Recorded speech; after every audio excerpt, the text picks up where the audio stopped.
Well, hello once again, and welcome to Unstoppable Mindset.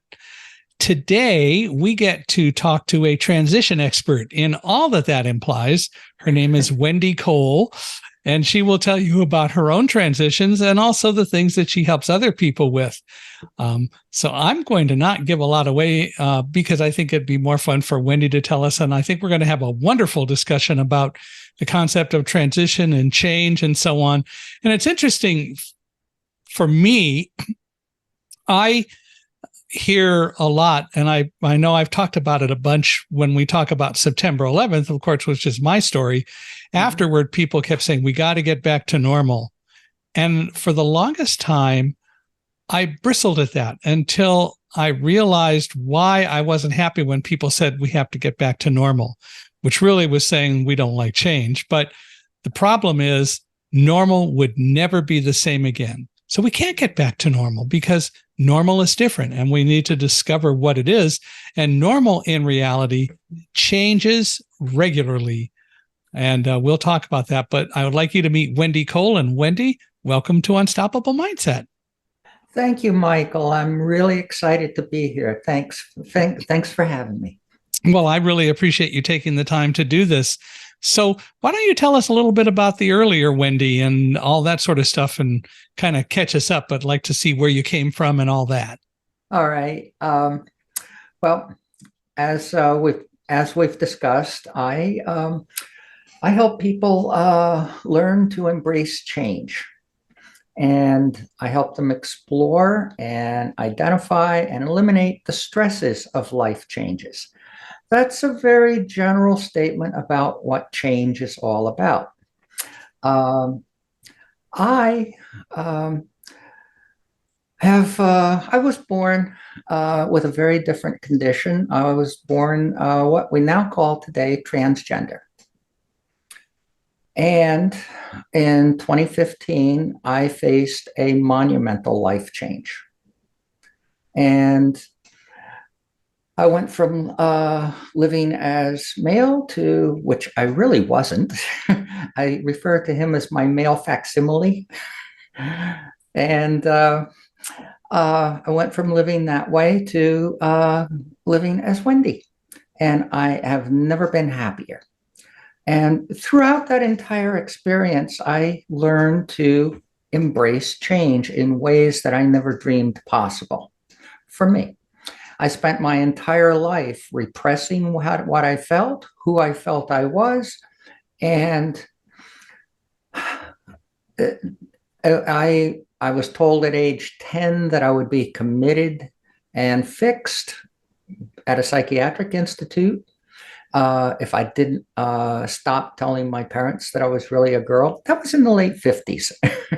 Didn't go well. I tried again in 1970. That didn't go well either. That was when a psychiatrist told me I was a freak and should move to New York City. At any rate, he was right, and there was only a few choices I had, so I began a life of repression and hiding, for real. And I was always told, get married, have a career, have a wife, have a family, and you'll forget all about this. Well, that didn't work either.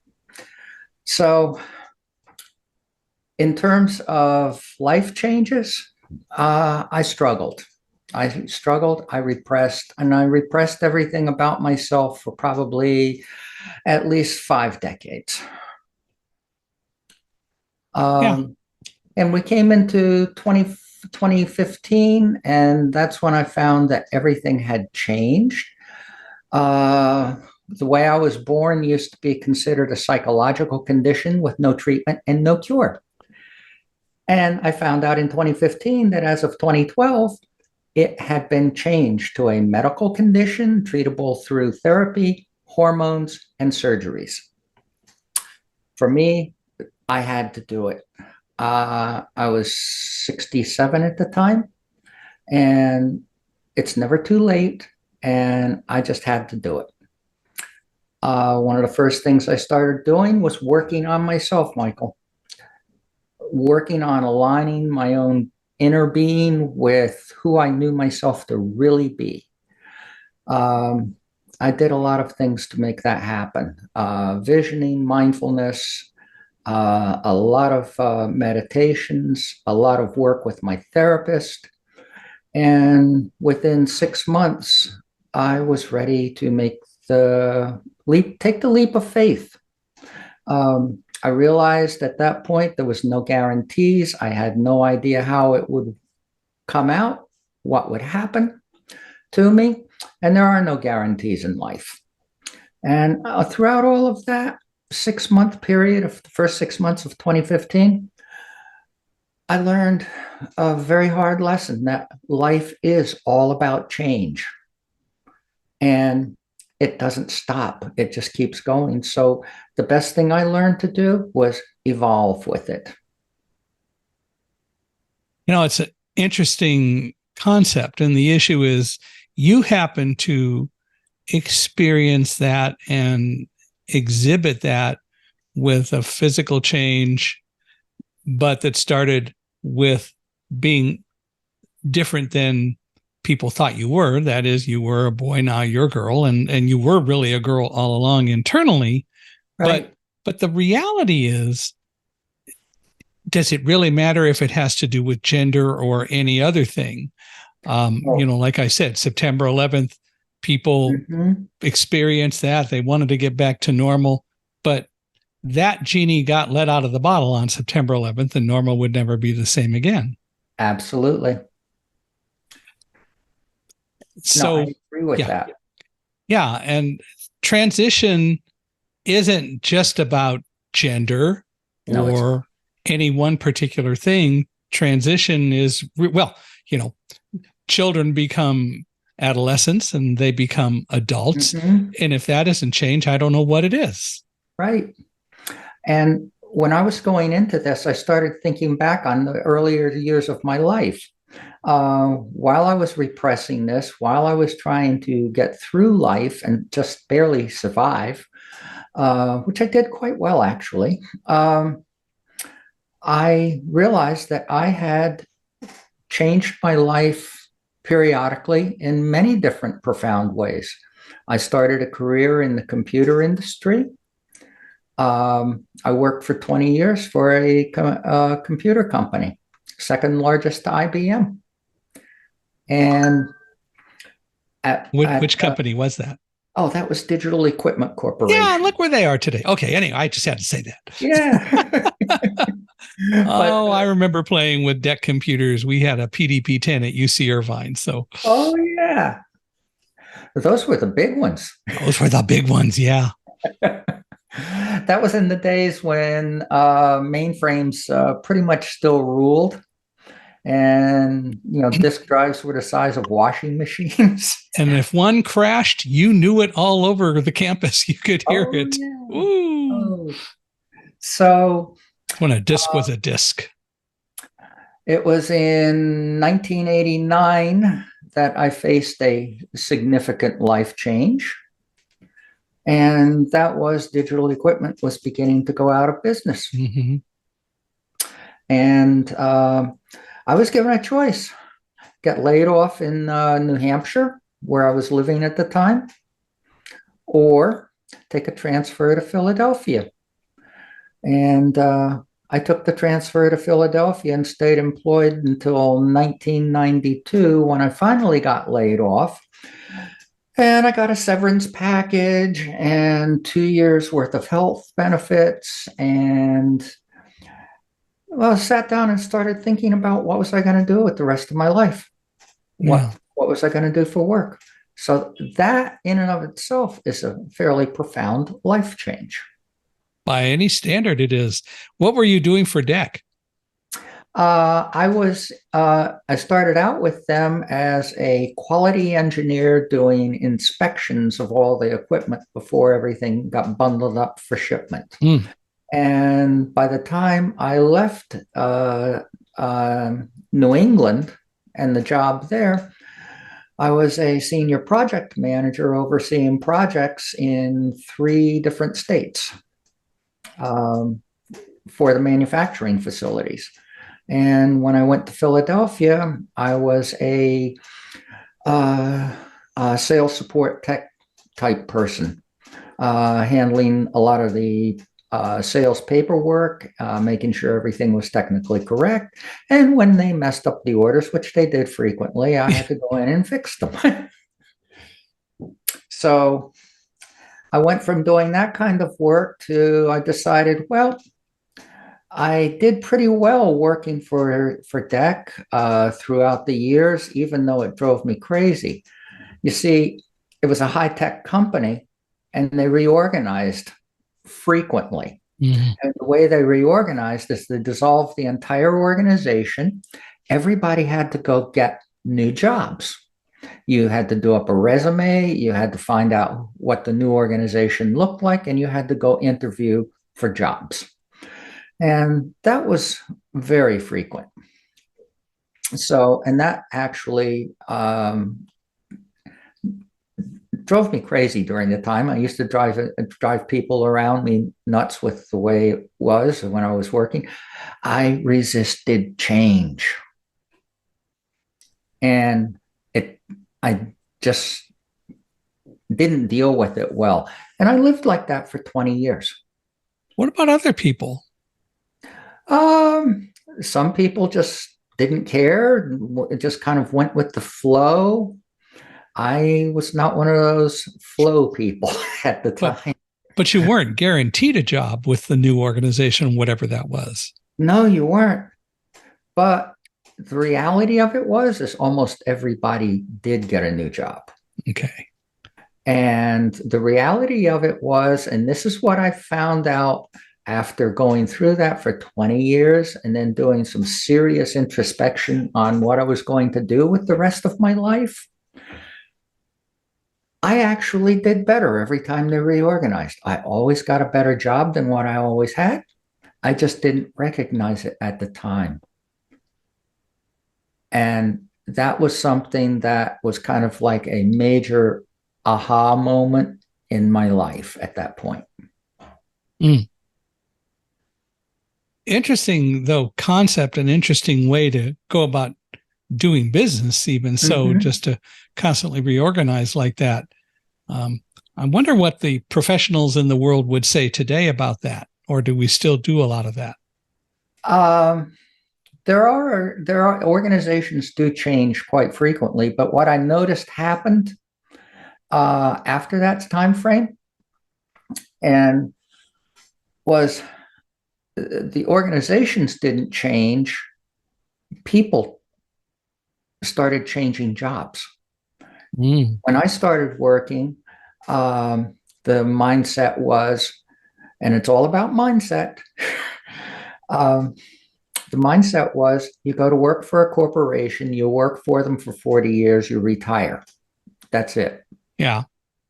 Well, somewhere along the line, I think in the 80s, maybe even the early 90s, things really started changing and people didn't stay at jobs.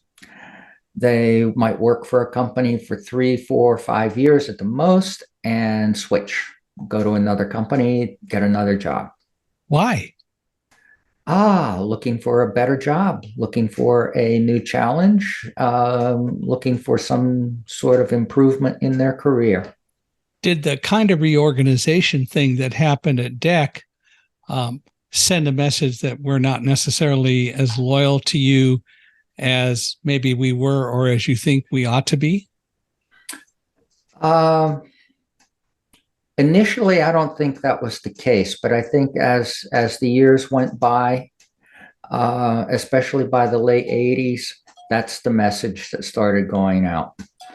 But the rest of the high-tech companies at the time, they were all going through similar situations. Yeah. And that's why I was wondering if it was somewhat not whether the companies did it even initially, but whether people thought that was the case. I'm wondering if perception went faster than reality, but reality caught up and companies ended not being quite as loyal as they had been wanting to just keep you for sure. Exactly. I think that was probably more the case. Things began to evolve as they started outsourcing and overseas shipping jobs overseas. But what I had decided in the early 90s when I was laid off was I didn't want to be an employee anymore. And I started contract work. And I actually loved that. All I had to do was please the person that signed my contract and do a good job, which was something I always enjoyed doing. And I taught myself how to program in the Microsoft technologies. And I taught myself SQL Server database and started building intranet applications for corporations. So, yeah, I did that until 2012. So that was a major mindset shift, needless to say, because Totally. It sounds like you went into the workforce thinking you were going to be loyal to a company and you were going to go through that whole thing. And then along the way, things changed. And then you decided to shift the mindset to, well, I can be loyal to somebody who signs my contracts, and that's great. And it might last a long time. But the bottom line is I need to be loyal to me first. Exactly. My contracts usually ran in 3-month increments. So every 3 months, I got the equivalent of a job review. But at that point, I had gone to the mindset of I didn't care. I was fine and confident in what I was doing. I knew I was doing good work and delivering results. I would take on major projects and make commitments to deliver incrementally every 2 to 3 months, major changes and major improvements in what I was doing, or make progress in developing what I was developing. And that would always be visible and open to them because I would put everything on what I called staging servers so that people in the organization assigned by the people signing my contract could actually go in and look at what I was doing and give me feedback on it as I was working on it. So even though you had contracts that went like in 3-month intervals, did people keep signing your contracts and you stayed with the same contractor? What my first contract was with a small ambulance company in Philadelphia. And that was an interesting meeting with the CFO who was signing my contract. He said I was very expensive and that he could only afford me for a short period of time. And I decided, well, okay. He said he wanted to know exactly what I was going to do and how I was going to fix their problems by Friday. This was on a Monday. So I said to him, well, since I'm expensive and you want this by Friday, I'll save you some money. I'll leave now. And I turned and headed for the door. He told me to wait. I came back. He said, why are you leaving? I said, well, it's going to take me at least a week or two to figure out what your system is, how it works. Forget about finding out what's wrong with it this week. I just have to identify what you've got and how it's all working or not working. And within 2 weeks, I'll start being able to tell you how I can fix it. And that was something I could never say to a boss when I was an employee. Yeah. Under contract, yeah, I could say that. Mindset shift. Exactly. And it felt good, Michael. It really felt good. So what did he say? He agreed. I committed to updating him every Friday. I would meet with him every Friday morning and tell him where I was and what was going on. And I did. And the first Friday, he was relatively pleased. The second Friday, he was very happy because I was making progress. I had figured out a lot of things. And I worked there for 3 months, and I was done. They got their they were having problems with their invoices to United Healthcare being paid, and United Healthcare owed them $6 million because their invoices hadn't gone through correctly. Mm.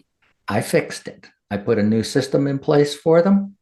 He was thrilled. The money was flowing. He offered me, they were moving to a new location, and he offered me the job as IT manager. I turned it down, much to his surprise. Mindset shift. Again, I had a much better job offer doing contract work at Merck. I wound up working at Merck, supporting the serology laboratory where they do the blood tests from the clinical trials of drugs. And that was a really interesting job, and I enjoyed it. I learned a lot there. I continued to develop my programming skills and my computer knowledge, especially in the Microsoft platform, which I had not worked in my first 20 years. In fact, I discovered PCs in 1992 and had my first one then. And being a former techie type hardware person, within 2 weeks of buying my first PC, I tore it all apart, formatted the hard drive just to figure out if I could put it back together again. It was fun. Yeah. I worked at Merck for 3 years. Every 3 months, new contract. And I asked them, I said at that point, I wanted to work basically with intranet applications and do that kind of development work. And they said they weren't interested in doing that. They didn't trust it. So much to their surprise, I think, I quit. I didn't take another contract with them. That's when I went to NEC. Okay. I went to NEC in an engineering department and built a whole SQL Server database application for them. And after about a year, I was pretty much done with that, and I moved on to a chemical company called FMC. And I took much the same approach to everything I'd been doing, just, a whole mindset shift of just being independent, doing my work, and I didn't have to play office politics. I didn't have to do any of that stuff, Michael. Yeah. And it was really good. So you really took to this particular mindset idea of being a contractor, which is cool that you really liked what you were doing. Yeah. It also helped me with my own personal issues because I was going to ask that. Yeah, people like me need distractions, things that will take my mind off of what I was struggling with and what I was repressing. And my computer career definitely did a good job of helping me in that department. But this is something that never goes away. It's just part of who I was. So what happened in 2012? 2012, in the tech field, at least at that point, and I know in hindsight, this was really wearing on me. I looked a lot older than I actually was. I probably just didn't have the right vibes and the right energy when I was interviewing for contracts anymore. I was tired, Michael, really tired.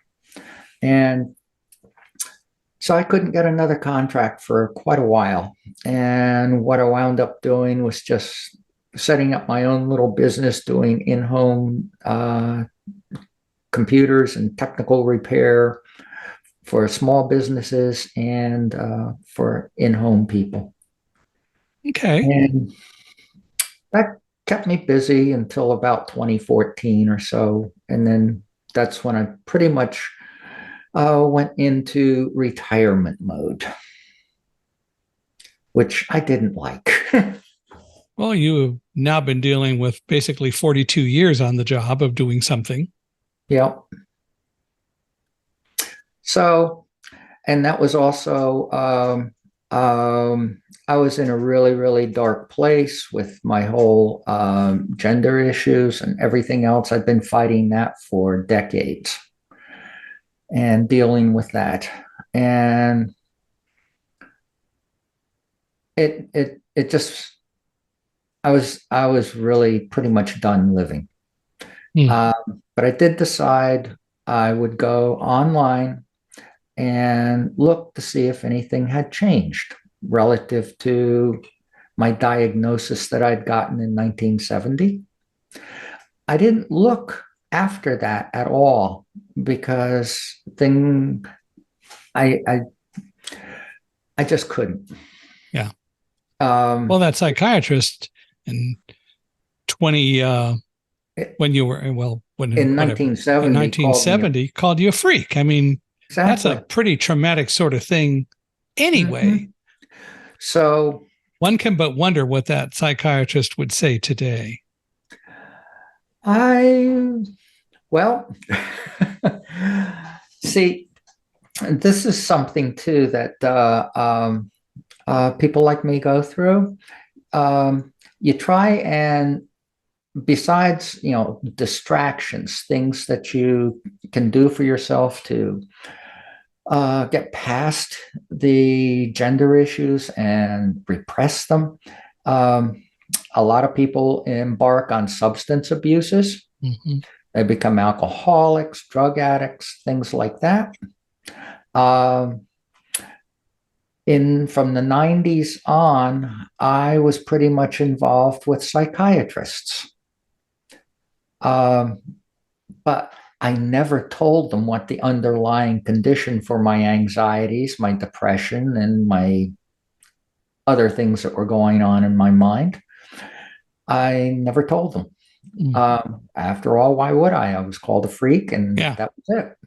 So, but they're all too happy to prescribe medications and have you come back for regular visits. So I spent a lot of that time very heavily medicated. When I discovered that the diagnosis had changed to a medical condition that you're born with and that is treatable by therapy, hormone therapy, and any necessary surgeries, that was sounded wonderful. Could finally do something about this. And I was seeing a psychiatrist in Doylestown, Pennsylvania at the time. So I told him all about the underlying condition. Well, guess what? Michael, he wanted to send me to conversion therapy. And that's where they try to work on you so that um, they try to get it out of your mind by Mm. various techniques. And it's been proven not to work. They tried it a lot with gay people. They also tried it with people like myself. It just doesn't work. It's basically when I was still in the process of being born, my brain went female, my body went male. That's the condition. And now it's recognized as such and it's considered treatable. It affects people differently to one degree or another. Not everybody goes through what I did. Mm-hmm. But um,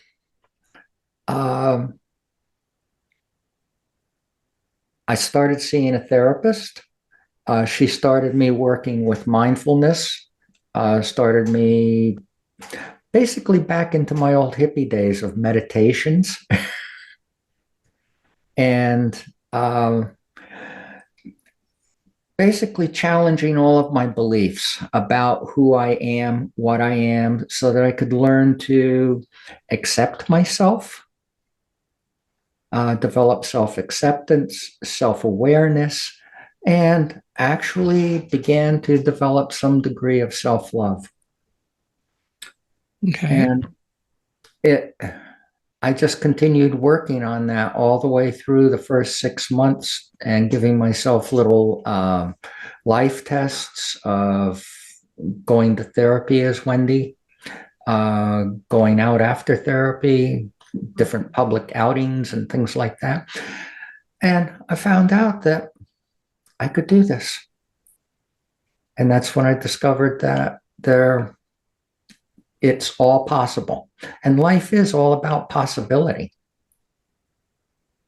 And that's an important concept for anyone, no matter what, Exactly. whether you're dealing with a gender issue or whatever.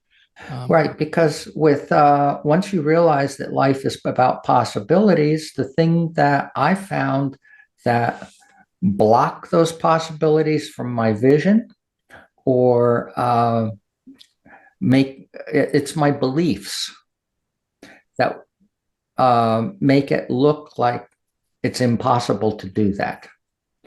So I started asking myself, why? What do I believe that makes this impossible? And started challenging that. And what I found, Michael, is that really works.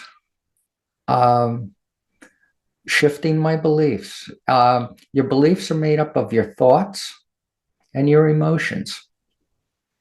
And it's the chemical reactions of your body with your mind, your being, that drive that. So that's what I learned to change.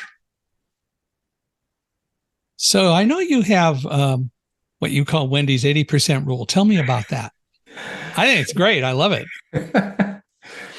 Well, summarized very, very briefly, it's 80% of all life change begins and is between your ears. It's in your mind. I really truly believe that, and I've actually live it now. Yes, there is a physical reality, but our reality is actually determined in our minds. Our brains take in through our senses of vision, sight, vision, sound, smell, touch, and that's how we form our reality. And those senses get processed in our minds, and that's what we see, touch, feel, and experience from the outer world. And so your reality, my reality, it can be very different and very similar in many different ways. It depends on our senses and how we perceive the world. Well, so, if we talk about fear, for example, there are any number of experts who will tell you that we create most of our own fears. They're unfounded, and they'll never come to fruition. And the ones that are legitimate that we should really be afraid of, also oftentimes by using mindfulness, by using meditation, by using introspection, and so on, they are also fears that, I hate to use the word can be managed, but rather they can be understood, and you can use the fear to help motivate you to do whatever you really need to do, rather than being, as I love to say, blinded by fear. Exactly. I would totally agree with that, Michael. When I first started doing this to become who I really am, I really had to get past a lot of fears and change a lot of my thoughts and shift a lot of my emotions around so that I could actually enjoy becoming me in the real world. Mm-hmm. You mentioned before about life being very much involved with possibilities, and you said that our beliefs often keep us from dealing with and essentially mask possibilities. Tell me more about that. Well, I've had people tell me that I couldn't have done this transition from male to female in 6 months. And my question to them is why? If you believe it takes longer, then it will. Whatever you believe is what it's going to be. And that applies to everything in life. If you believe that you can't successfully, you wanted to try skydiving, you wanted to go up in an airplane and jump and experience skydiving, but you don't believe you can do it. Well, as long as you believe you can't do it, you never will get in that plane and go up and do it. But if you shift that belief, change your emotions about it, overcome the fears of it, then at some point when you feel you're ready, you will get on that plane, you will go up and you will jump and experience skydiving. Which doesn't mean everybody has to test themselves by going up and doing skydiving, but that's exactly a good example. But that's just a hypothetical. Yeah, there are so many things that one deals with, but we do lock ourselves into the way we operate by what we believe or don't believe. And we tend not to be nearly as good collection of explorers as we ought to be. One of the things that I learned is that the human mind is designed to resist change. Change equals risk. We tend to want to stay in known situations and routines. We get up in the morning, we do the same things every morning to get ready for work. We go off to our jobs. We take the same route to work every day. We do everything as routinely as possible. Deviations from routines and deviations from our weekly routines, these can be potentially stressful situations. But do you think that's true because the mind is really designed that way, or that's what we've been taught? That, I believe, is what we've been taught. Because when I've put myself into so many different situations, especially since 2015, where I enjoy taking on new situations, going into new environments, doing things that I've never done before or first time experiences. It makes life so much more fun. Have you done skydiving yet? No. Just checking. Just checking. No. I'm not willing to jump out of a perfectly good airplane, quite honestly.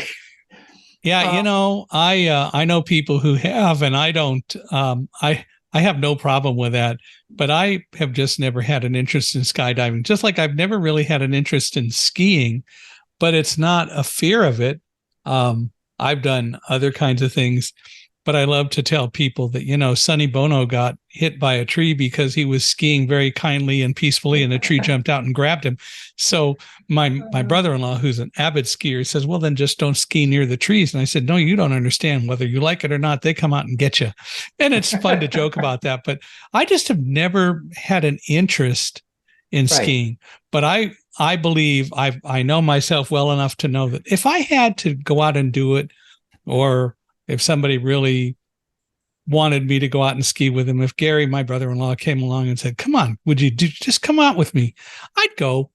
but it's much more fun to joke about it and blame the trees. Exactly. But I agree with what you're saying, and that's why I asked the question, because I think that we oftentimes hear, well, we're resistant to change because that's what our mind is all about. We don't like change. The brain is resistive to change, and I don't buy that. I think that that's what we're taught. Exactly. I think it starts from childhood with our parents. It begins there. It's continued through, especially the early grades of school. You know, doing things outside the box, as it were, are discouraged more often than not. Yeah. Well, we just don't do it that way. Well, but why? Exactly. Yeah. So I really have enjoyed the last going on 9 years of my life far more than a lot of the aspects of my previous 60 some odd years. Well, tell me, what are you doing now? So what have you been doing for the last 9 years? Oh, well, once I did become authentically Wendy, I just about every daily activity, everything in life was a brand new experience because I was experiencing it from a completely different perspective. The first time I ever signed my name as Wendy Cole, that was a really felt good. It was and that's what I really believe. That's what life is all about: is feeling good. And the first time I got my driver's license, the first time I did my changed my name, and then all the way through, everything on an everyday basis was a brand new experience, to one degree or another. And in 2017, I had surgery. As I like to put it, I got my birth defect corrected. And that was at NYU Medical Center. And I met a lot of really great people there. And I met people in the city, in New York City. And I had a wonderful time. I had a lot of experiences there. My male facsimile would never speak publicly. And I was invited to talk to a group of people, probably about 300, I think, or so, about my life. I didn't know that was going to happen to me. And I was given the microphone and said, go talk about what you've been through. And I did. And I enjoyed doing it. That was a brand new experience. And that's the really cool part about it. You enjoyed it. Yeah. This was all so different to me and also new. It was like almost like a rebirth. My psychiatrist and because I got a new psychiatrist thanks to my therapist. My therapist and my new psychiatrist told me a couple of years after I'd been living as myself full time that they couldn't get over the personality change. They'd see me one week as my male facsimile, and the following week in would walk Wendy, and totally different personality, very outgoing, very social, and very open. And whereas I wasn't before. I had a secret to hide and I hid it. So, But you understand that now. yes, I do. And that has really helped immensely in how I feel and how I live. Um, after my surgery, I decided I wanted to help other people go through this. And I started helping people go in through the NYU organization to have their surgeries and things like that. I would talk to girls the night before surgery, and I enjoyed doing that. So that's when I decided, well, I'll start actually coaching people and helping them do this. And in 2020, I spent the entire pandemic year um, developing my coaching business and started doing that. And then I found that when I was working with people on helping them change their mindset and how they approached life, so that they could do this and actually find joy in doing it, I found that the things that I was working with people in that regard applied to everybody. To one degree or another, it all works for everyone. So it gets far beyond the whole issue of transgender. Exactly. It's really about life in general and recognizing that, as I would say it, we're always in transition. Oh, absolutely. Um, the other thing that I do want to point out is that this has done wonders for my physical health. How so? I believe that the mind, the human mind, and all interacts with our body through the chemicals that the mind forces the body to produce, the neuropeptides that get produced by the hypothalamus, the hormonal production, and everything.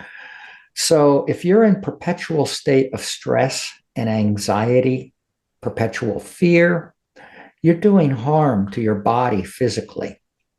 You might not eat healthy. I did all of these things. I weighed 70 pounds more than I do now. My blood work was horrible, and I was type 2 diabetic from age 39 on. My doctor, my primary care doctor, I was about 68, 69 at the time, looks at me and goes, "You're no longer diabetic. I'm taking you off the meds. What do you attribute this to?" And all I said to him was, "It starts with being happy." Mm-hmm. I've lost 70 pounds. I no longer have the cholesterol issues that I had. I no longer had the triglyceride issues that I had, and I'm no longer diabetic. And I exercise, I take care of myself, I eat properly, and I enjoy life now. I'm not producing the internal body chemistry that causes that tells my body that I'm having anxiety. What caused you to use or decide to use the name Wendy? Ah, she was a girl in one of my grammar school classes, I think around fifth or sixth grade. She was the prettiest girl, very popular, always looked nice, and I I wasn't interested in her as a girl. I wanted to be her. Mm-hmm. So I liked that name and I adopted that name at that age, that if I could ever actually be the person that I knew I was, that would be my name. Wendy. Nothing to do with Peter Pan, huh? Nothing to do with Peter Pan. Second star on the right, straight on till morning. Oh, that's good. Thank you. Well, it's interesting, those, in all seriousness, that the way you talk about this and the whole issue of transition, it goes far beyond, and I'm glad that you do it this way, far beyond any kind of gender transgender issue. Right. It's recognizing that it's something that we all are constantly going through. I know that for me, doing this podcast, although I was interested in doing the podcast from the beginning, I wondered what it would be like. Uh-huh. And it has been absolutely fun. And as I love to tell people, if I'm not learning at least as much as anybody else who listens to or is involved in this podcast, I'm not doing my job well, because I love learning new things and I love exploring. And I'm glad that so many people have blessed me by coming on and are willing to tell it and talk about stories like you're doing. Oh, I agree with you, and I love doing this. It's it's also part of sharing my life with people so that uh, they can see that uh, in reality, I'm not that much different from a lot of other people. Right. And there's so many times that people like myself are talked about by politicians, by so-called religious people, and all these really outrageous comments are made, or um, they treat us like that psychiatrist treated me in Yeah. 1970. And I really started doing this as a way of showing people that I'm not that much different from anyone else. Mm-hmm. This is how I was born. I finally had the opportunity to do something about it, and I did.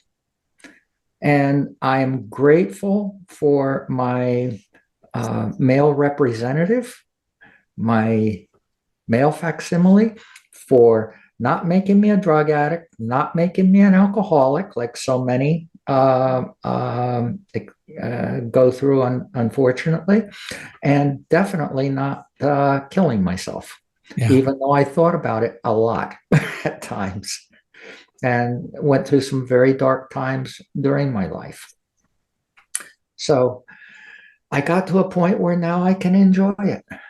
Well, you talked about self-love and self-acceptance and self-awareness, and that's clearly a really significant part of it. And self-love is not an ego thing at all. It's not. It's appreciating who you are. Mm-hmm. And we all have doubts as to what we can do and what we are able to do. And just shifting your emotions and changing your beliefs will get you past so much of that. And that's what I've learned to do over the years. So, what kinds of basic things do you teach in your different coaching sessions for people? Since you do talk a lot about transition and you talk a lot about change, I assume that one of the things that you do is that you talk about transition in terms of saying it's more than changing from what you weren't to what you are. Um, well, when I'm talking to a person who was born transgender, I like to shift it around to it's less about transitioning and more about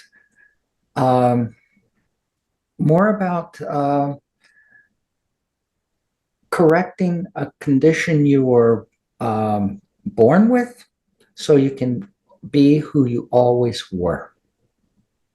But extrapolate that out beyond transgender to other people in dealing with change.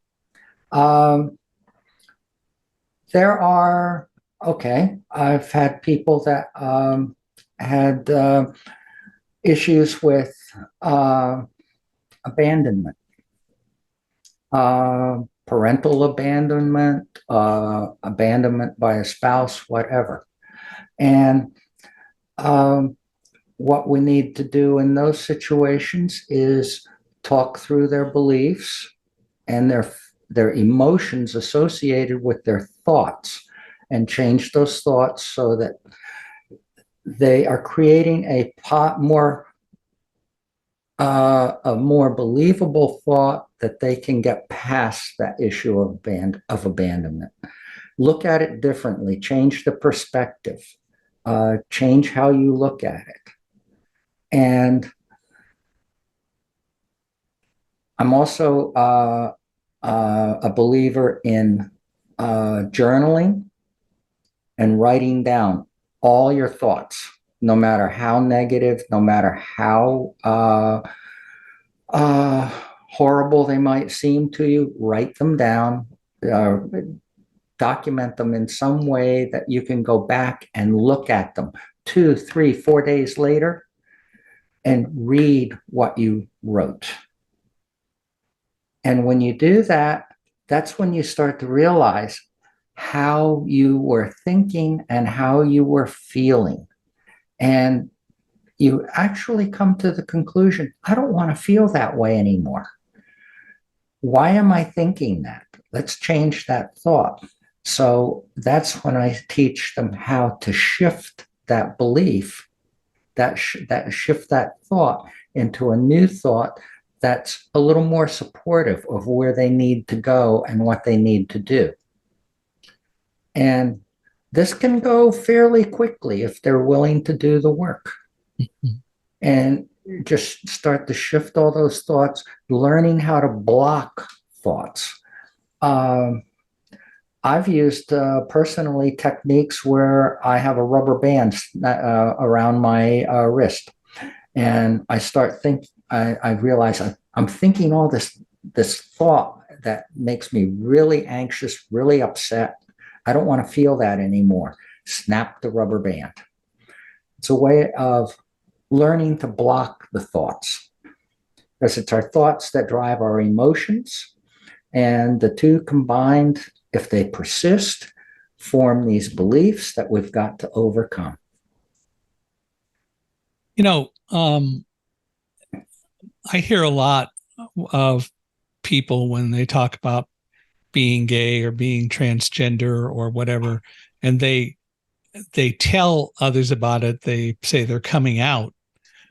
But I'm wondering, to again extrapolate that, do you ever encourage people, like you're talking about, whether it's dealing with abandonment, whether it's dealing with any kind of life change, do you, as part of the coaching program that you do you encourage them to go out and talk about it? Yes. Because once you start talking with, sharing your thoughts and sharing your feelings with a really good friend, and I actually did this with people that were, relatively speaking, complete strangers. Mm-hmm. I would meet people in a social setting, in a bar, go to a restaurant where there's a bar, sit at the bar, and you wind up talking with somebody. And, sharing sort of something at that point that is highly personal and somewhat stressful or anxiety loaded, and hearing how they respond to it, that can be very helpful. Yeah. Well, and it can be anything. Exactly. Gee, I'm really afraid of not having money, or I'm afraid of a job change or any kind of change. And you coach people right through that and get them to the point where they can say, it really wasn't what I thought at all. No. And I want to tell the world about it. I mean, I asked that because of the fact that you so eloquently talked about how you then started speaking publicly and talking and speaking right to 300 people right off the bat, which is pretty cool. That was something that I would have headed for the door before. Yeah. It's something that you never thought you would do, but you You did it. Well, I understand that you're now writing a book. Tell me about that. Well, yes. I've wanted to do this for a couple of years now. Good for you. And I started out by writing what turned out to be a 36-page life story of my family and my life. And that story is the first post in my blog on my website now. And one of the things that talks about is my father. My father was a graduate of Rensselaer Polytechnic Institute, RPI, in Troy, New York. Mm-hmm. Research chemical engineer. Worked for Texaco Research Labs for, I think it was almost 45 years.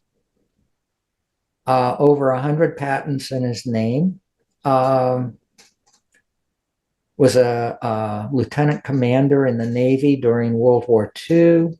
My parents were products of the early 20th century, lived through the Depression, lived through World War II. My father was very conservative. And he, as my story on the blog post details, he wanted a son to continue the family name.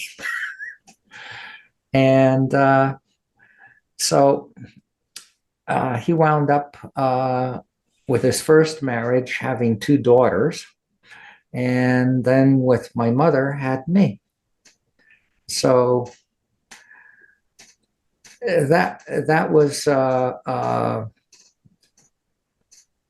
quite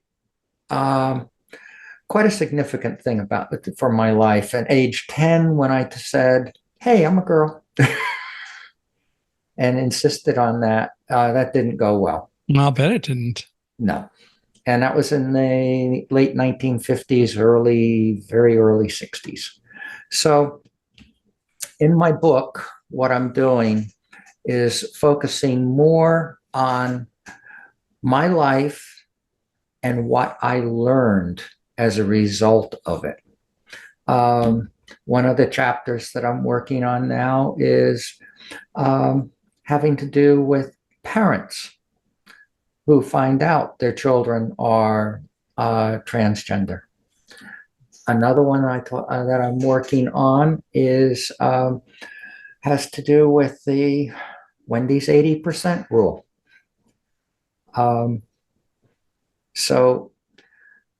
And I also have been working on another chapter of where I highlight and go through all the differences between men and women. Other aspects of what I've learned. And a lot of it has to do with the whole issue of mindset shift, mindset change, and how we treat each other. Like with the parents, that's a really big problem in some areas of the country now. People find out their children are transgender, they throw them out of the house. There's a program here in where I'm living now. It's a home. It's a facility where they take in kids who have been thrown out of their homes. Yeah, because it happens for more reasons than just transgender, but yeah. No, it used to happen a lot for gay, but they don't do that so much anymore. That's become a little bit more acceptable. It's maybe not as much in this country as in other countries, but yes, yeah, there are a lot of reasons why things happens to kids, because it's not what the parent expected as opposed to what is. Right. But it is really unfortunate. No, and I've had quite a few experiences in doing this writing that I'm working on. I never thought of myself as having been abused as a child. It was perfectly normal in the 1950s to get spanked. Mm-hmm. And the way my parents treated me as a result of all of this back then, I didn't think twice about it. It wasn't something I would have considered or thought of as being abused, uh, or being abused by a psychiatrist or somebody like that. But yeah, by today's standards, it's abuse. Does your book have a title yet? No, it doesn't. Okay. I've got a collection of, I'm working with an editor, and I have a collection of what we call rough titles for chapters. And I'm going through working on each chapter as I feel the inspiration. When do you anticipate the book being published? Definitely next year. And definitely, I hope to have it into the publisher by no later than the first half of next year. Well, they will, I'm sure, have other edits and other things. Publishers do. Oh, they will. But it happens. That's okay. Yep. We're writing Live Like a Guide Dog right now, which is the book that I'm writing, all about learning to be able to control or use fear in a positive way rather than being blinded by it. We expect that out next July. So that's getting pretty exciting. We still get some things from the publisher about, well, now we've got this, we saw this error, or we saw this, but it's gotten to be like only 2 or 3 little minor things now. So we're getting pretty close to, I think, the publisher being totally happy. But also what they've been doing lately were good catches. So it's okay. Yep. Well, that's exciting. That's the job of the editor, as I understand it. It is, as long as they don't try to change what you are and who you are and what you wrote, right? Which is good. Well, I want to thank you for being here. We have been doing this now for well over an hour, and it's been fun. I know, time flies when you're having fun, right? Boy, I guess. Thank you. But I want to thank you for being here, and I want to thank you for listening to Unstoppable Mindset, wherever you may be. We'd love to hear your thoughts about it. I'm sure Wendy would. If people want to reach out to you, maybe talk to you about coaching and so on, Wendy, how do they do that? wendycolegtm.net/connect. Do that once more. My website /connect, wendycolegtm.net/connect. And GPM means? GTM. GTM. Gender Transition Mentor. Got it. Okay. wendycolegtm.net. Right. Cool. /connect. /connect. The domain name was the name that I picked in 2020 when I first started. But you don't need to have a gender issue to talk to Wendy about transition. Absolutely. So please reach out. She'd love to communicate and talk with you and assist in any kind of dealing with life-changing and transition stuff. And I want to encourage you to do it. You can also reach out. I'd love to hear from you and hear your thoughts about Unstoppable Mindset. You can reach me at Michael, MICHAELHI at Accessibe, ACCESSIBE.com, michaelhi@accessibe.com, or go to our podcast page, which is www.michaelhinkson.com/podcast. And Michael Hinkson is spelled MICHAELHINGSON. So michaelhinkson.com/podcast. Wherever you're listening, we would appreciate it if you'd give us a 5-star rating for the podcast. We appreciate your comments and your ratings. And when you're rating, please write your comments. We'd love to hear what you think and love your thoughts. If you know of anyone else who ought to be a guest on our podcast, and Wendy, same for you, we'd love to hear from you. We're always looking for guests and more folks to come on. Everyone, I believe, has a story to tell, and we're always interested here. I am interested in hearing your stories and giving people the chance to help us learn more on the podcast. And also, as I've mentioned, I am a speaker and travel and do a lot of speaking. So if anyone wants to reach out to me and learn about speaking, again, feel free to reach out. Would love to talk with you about that as well. So one more time, Wendy, I want to thank you for being here and thank you for taking all this time to be with us today. Thank you, Michael, for having me, and I loved being here.